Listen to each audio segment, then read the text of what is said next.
বাদ পড়তে নয় বরং চ্যাম্পিয়ন হতে এসেছে স্পেন। নিজেদের দ্বিতীয় ম্যাচে বুঝিয়ে দিল কেন তারা বিশ্বকাপের হট ফেভারিট। সৌদি আরবের বিপক্ষে গোল উৎসব করল লামিন ইয়ামালরা। প্রথমার্ধেই করে 3 গোল, দ্বিতীয়ার্ধ হয়ে ওঠে আরও বেশি আক্রমণাত্মক। বিপরীতে পাত্তাই পায়নি সৌদি আরব। বিশ্বকাপে স্পেনের এমন গোল উৎসব নিয়ে বাকিটা জানাবো রিপোর্টে।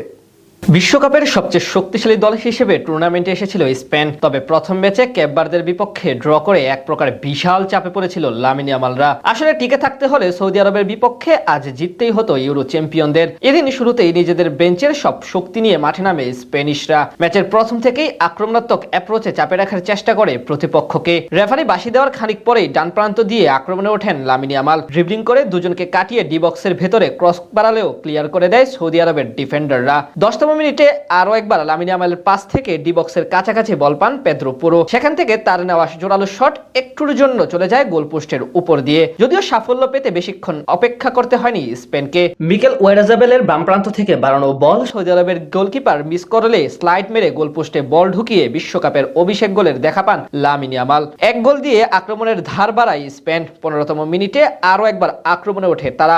লেফট উইং থেকে মার্ক কুকুরেয়ার বাড়ানো বল ডি বক্সের ভিতরে তেমন ভাবে কেউ কাজে লাগাতে পারেনি। 21তম মিনিটে স্পেনের হয়ে ব্যবধান দ্বিগুণ করেন মিকেল ওয়ারজাবাল। ডি বক্সের ভিতরে দানিয়েল মুর শট প্রথমে সৌদি আরবের এক ডিফেন্ডারের পায়ে লেগে প্রতিহত হলেও জটলা থেকে বল পেয়ে গোল করেন এই ফুটবলার। সেখান থেকে পরের গোল করতে সময় নেন মাত্র 3 মিনিট। আবারও ওয়ারজাবালের গোলে এগিয়ে যায় স্পেন। মাঝে একবার কাউন্টার অ্যাটাকে উঠলেও বাকি সময় প্রতিপক্ষের একের পর এক আক্রমণ সামলাতেই ব্যস্ত ছিল সৌদি আরব। হাফ টাইমের আগে ব্যবধান 4 গুণ করতে পারত স্পেন, তবে রদ্রি নেওয়ার দূরপাল্লার শট চলে যায় গোলপোস্টের উপর দিয়ে। শেষ পর্যন্ত সেই 3 গোলে পিছিয়ে থেকেই বিরতিতে যায় সৌদি আরব। বিরতি থেকে ফিরেও আক্রমণের ধার অব্যাহত রাখে স্পেন। সাফল্য পেতেও খুব বেশি ব্যাক পেতে হয়নি তাদের। ম্যাচের 49তম মিনিটে আরো এক গোল করে তারা এবার স্কোর শিটে নাম তোলেন সদ্য রিয়াল মাদ্রিদে যোগ দেওয়া মার্ক কুকুরেয়া। বাম প্রান্ত থেকে তার নেওয়া জোরালো শট প্রথমে প্রতিহত করলেও প্রতিপক্ষ এক ডিফেন্ডারের হাতে লেগে পুনরায় চলে যায় গোল পোস্টে। ফলে হারি পূরণ হয় স্পেনিশদের। ম্যাচের দ্বিতীয় হাইড্রেশন ব্রেকের পরপরই বল নিয়ে ডি বক্সের ভিতরে ঢুকে যান নিকো উইলিয়ামস। বক্সের ভিতরে গিয়ে শট নেওয়ার মুহূর্তে সৌদি আরবের এক ডিফেন্ডারের বাধায় পড়েন তিনি,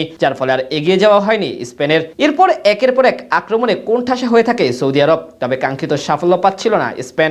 68তম মিনিটে কর্নার কিক থেকে ব্যবধান বাড়ানোর সুযোগ এসেছিল তাদের কাছে, সেখানেও ব্যর্থ হয় তারা। অন্যদিকে ম্যাচের 80তম মিনিটে একবার সুযোগ তৈরি করেন সৌদি আরব, তবে আব্দুল্লাহ আল খাইবেরির নেওয়া শট সহজে আটকে দেন স্পেনের গোলরক্ষক। শেষ পর্যন্ত আক্রমণ পাল্টা আক্রমণ চললেও কেউ আর গোল করতে পারেনি। ফলে 4 গোলের জয় নিয়ে মাঠ ছাড়ে স্পেন।